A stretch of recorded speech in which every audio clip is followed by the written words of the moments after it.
E a variante Delta do coronavírus já foi identificada em pelo menos 181 cidades brasileiras. O levantamento é da Confederação Nacional de Municípios e tem aumentado o número de cidades que confirmam casos dessa cepa nas últimas semanas. Nós estávamos ouvindo aí os dados sobre o Rio de Janeiro, onde a variante Delta entrou e no município já é responsável por praticamente 100% dos casos detectados pela Prefeitura do Rio, casos de coronavírus detectados pela Prefeitura do Rio. Nós vamos conversar agora com a supervisora da área de saúde da Confederação, a Carla Albert, que vai nos atender aqui. Carla, muito obrigado pela entrevista.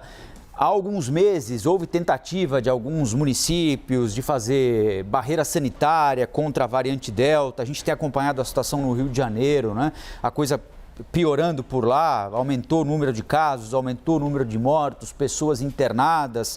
Como é que vocês estão lidando com a variante Delta e vocês entendem o Rio de Janeiro hoje como o Amazonas em janeiro ou isso é dramático demais?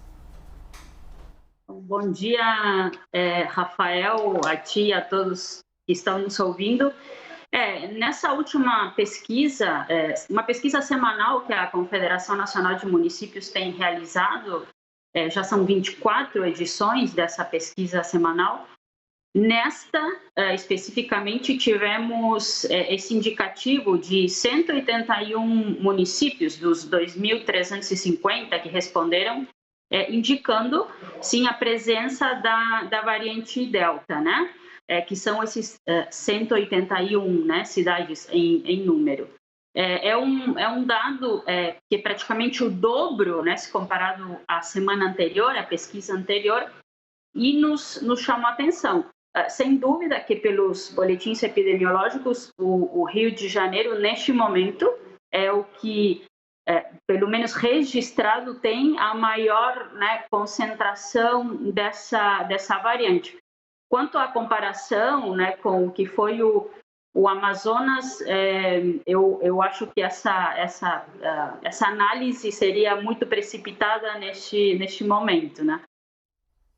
Carla, Elisa falando agora com você, obrigada, viu, mais uma vez pela entrevista. A minha dúvida é, como a gente já vem acompanhando há um tempo as notícias, a variante Delta causou um problemão em tal país, a variante Delta já hospitalizou centenas de milhares de pessoas em outro país. Havia aquele sentimento de puxa vida, e quando chegar ao Brasil, qual vai ser o tamanho do problema? A gente pode interpretar que já chegou e, de repente, o problema não foi tão grande quanto nós esperávamos? Bom dia, Elisa. Sim, que a variante já está também em transmissão comunitária, isso é um fato, né? Isso é um fato, já desde agosto se tem boletins epidemiológicos, né, nos estados. A própria Fiocruz também faz levantamentos via publicações sobre esse tema.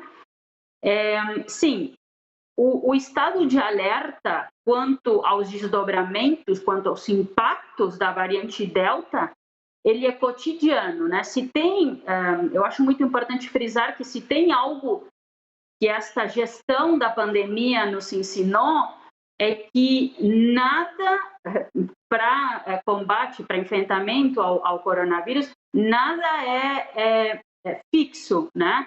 Nós temos que fazer um acompanhamento, estar em alerta cotidianamente, porque se, um exemplo, né, o uso da máscara, né, as medidas não farmacológicas, né, distanciamento, se elas progressivamente são abandonadas, né, o que não é de forma alguma recomendado, nós não temos um caminho, né, predeterminado para como a Delta vai repercutir no dia a dia dos serviços de saúde, no dia a dia da nossa saúde pessoal. Então, fazer previsões do que pode acontecer é muito difícil, mas o alerta o estado de alerta ele tem que ser cotidiano.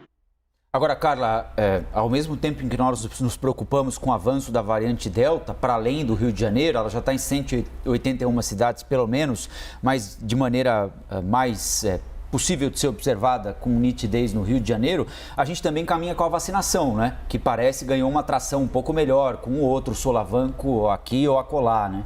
Isso é muito importante, né? Sim, importantíssimo. E os municípios, historicamente, né, nas campanhas de vacinação, os municípios são experts em campanhas de vacinação, em convocação da população para esse tipo de intervenção em saúde. Então, a vacinação, sem dúvida, na estatística, né, a gente fala muito em quando uma tendência ela muda bruscamente, né, de movimento, é porque há um choque, né? A vacina é um choque positivo para este resultado que a gente tem, né, de queda de casos, queda nos óbitos, a mudança, eu acho que isso é um ponto também que já se vê de alguns meses, né?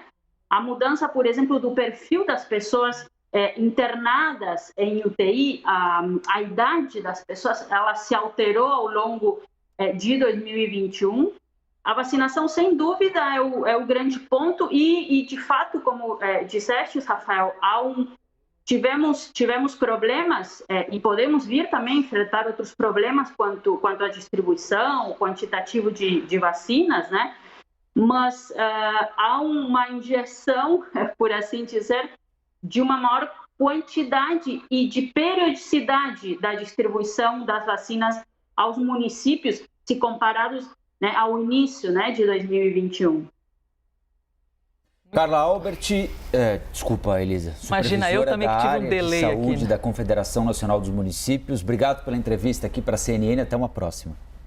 Imagina, muito obrigada, Elisa e Rafael. Um bom dia a vocês. Obrigada pela gentileza. Boa quarta-feira.